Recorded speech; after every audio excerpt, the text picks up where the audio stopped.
आज हम सांख्य दर्शन के अत्यंत ही महत्वपूर्ण सिद्धांत सत्कार्यवाद का अध्ययन करेंगे।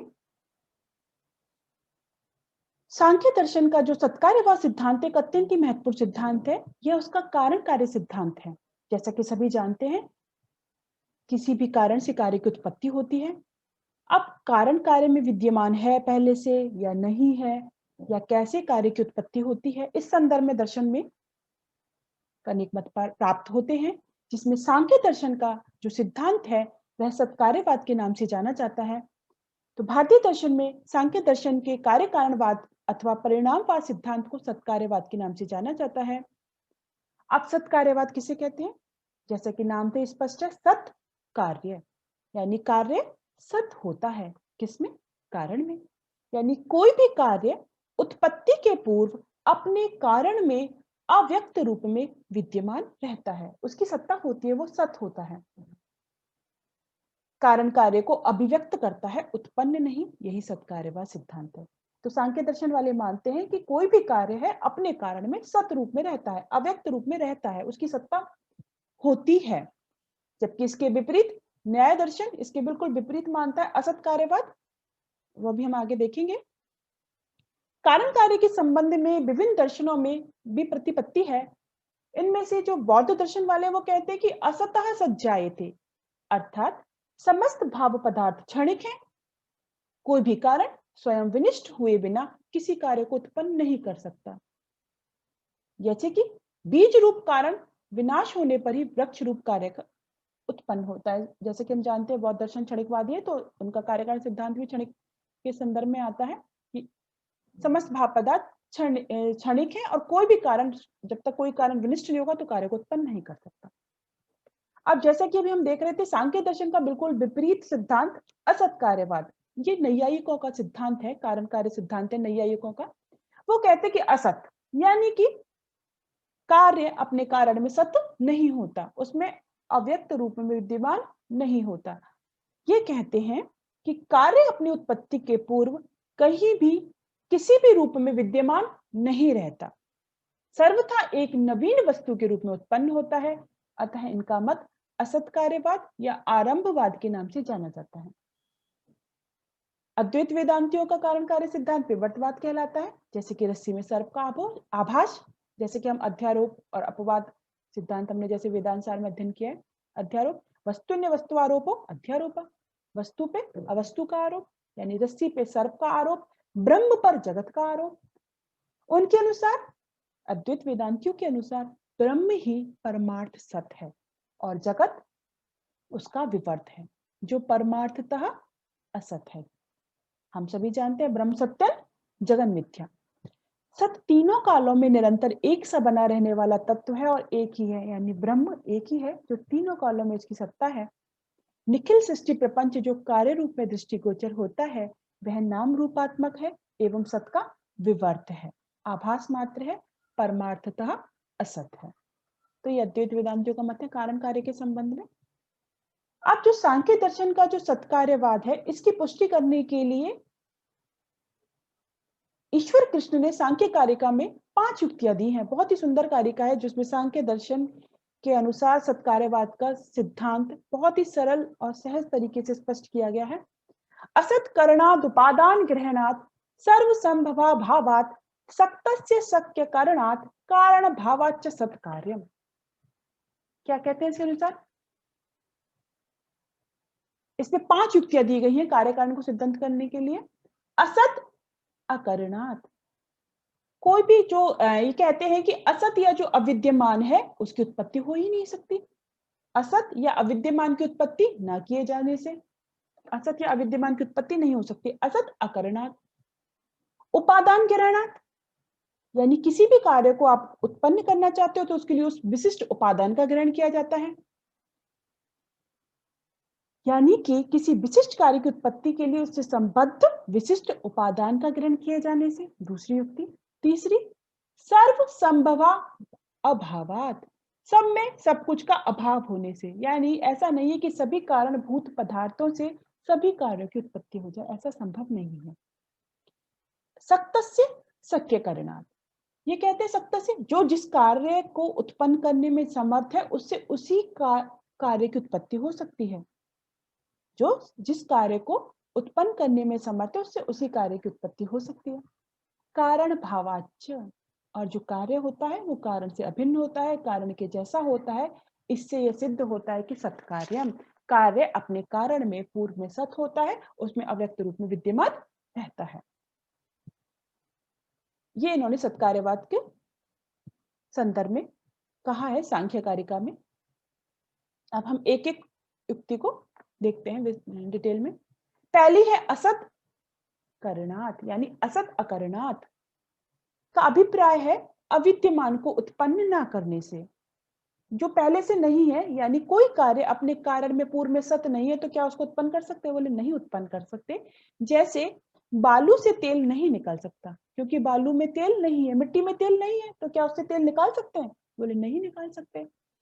तेल तिल से ही निकल सकता है, या जिन पदार्थों से तेल निकल सकता है, सरसों आदि से। तो तेल जिसमें पहले से वो अव्यक्त रूप में रहेगा कार्य, उसी से उस कारण की उसी कारण से उस कार्य की उत्पत्ति हो सकती है। यानी कि अविद्यमान जो चीज है उसको उत्पन्न नहीं किया जा सकता, क्योंकि उसकी तो तेल तिल से ही निकल सकता है, क्योंकि उसी में उसकी सत्ता है। जो वस्तु असत है वह कदापि उत्पन्न नहीं की जा सकती। जो वस्तु है ही नहीं, जिस कारण में जो कार्य सत रूप में है ही नहीं, उससे उसको उत्पन्न कभी कर ही नहीं सकते। तो असत करणात्, असत अकरणात्, अविद्यमान को उत्पन्न ना कर सकने से, इन्होंने पहली युक्ति दी है।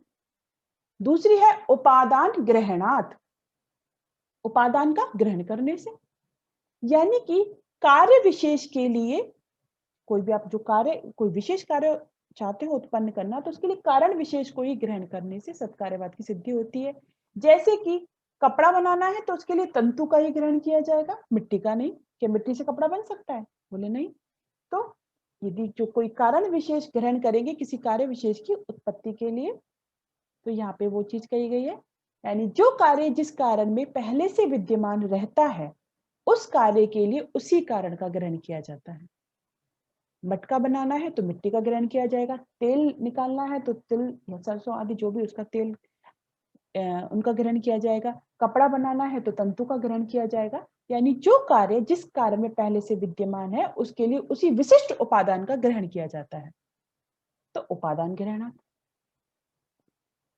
अगली कही है युक्ति सर्व संभवा भावात, सर्व संभव अभावात, यानी सभी कारणों से सब कार्यों की सिद्धि ना हो सकने से सत्कार्यवाद की पुष्टि होती है। अब यदि कार्य की स्थिति कारण में नहीं मानोगे, जैसे कि नैयायिकों ने माना, वो कहते हैं कि जब वो उसमें सत होता ही नहीं है तो भाई किसी भी कारण से किसी भी कार्य को उत्पन्न कर लो। यदि कार्य की स्थिति कारण में नहीं मानोगे तो प्रत्येक कार्य से प्रत्येक कारण उत्पन्न हो जाना चाहिए, परंतु ऐसा तो देखा ही नहीं देता। इससे भी यही सिद्ध होता है कि जो कार्य जिस कारण से संबद्ध होगा वह कार्य उसी कारण से उत्पन्न होगा, किसी अन्य से नहीं। यदि ऐसी चीज नहीं हो तो सर्व संभव, यानी सबसे सब कुछ उत्पन्न हो जाए। हमें घड़ा बनाना है, हम धागों से घड़ा बना ले, हम तिल से घड़ा बना ले, लेकिन ऐसा संभव नहीं है। तो जिस सभी कारणों से सब कार्यों की सिद्धि नहीं हो सकने से भी सत्कार्यवाद की पुष्टि होती है। कार्य की स्थिति कारण में माननी पड़ेगी, अन्यथा प्रत्येक कारण से प्रत्येक कार्य उत्पन्न हो जाएगा, जैसा बिल्कुल दिखाई ही नहीं देता।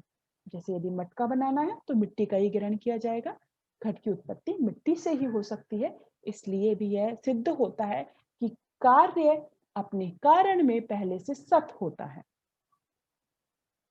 अगली युक्ति देते हैं, सक्तस्य शक्य करणात्, जो कारण जिस कार्य को उत्पन्न करने में समर्थ होता है वही उसे उत्पन्न कर सकता है। सक्तस्य, जिसमें सामर्थ्य है वही उसको उत्पन्न कर सकता है। अब मिट्टी में तेल निकालने की सामर्थ्य है ही नहीं, तो चाहे तुम कितना भी प्रयास करते रहो, बार बार प्रयत्न करते रहो, तो क्या उससे तेल निकल सकता है? नहीं निकल सकता। तो जो कारण जिस कार्य को उत्पन्न करने में समर्थ होता है वही उसे उत्पन्न कर सकता है, अन्य नहीं।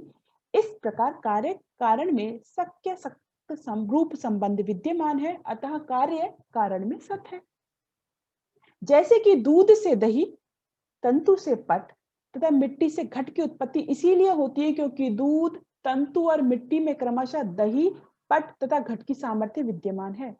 दूध से ही दही बन सकता है क्योंकि उसमें उसकी सामर्थ्य है, अन्यथा हम कुछ भी बना लें, ऐसा संभव नहीं है। तो ये कह रहे हैं समर्थ कारण से ही उसके कार्य की उत्पत्ति हो सकती है।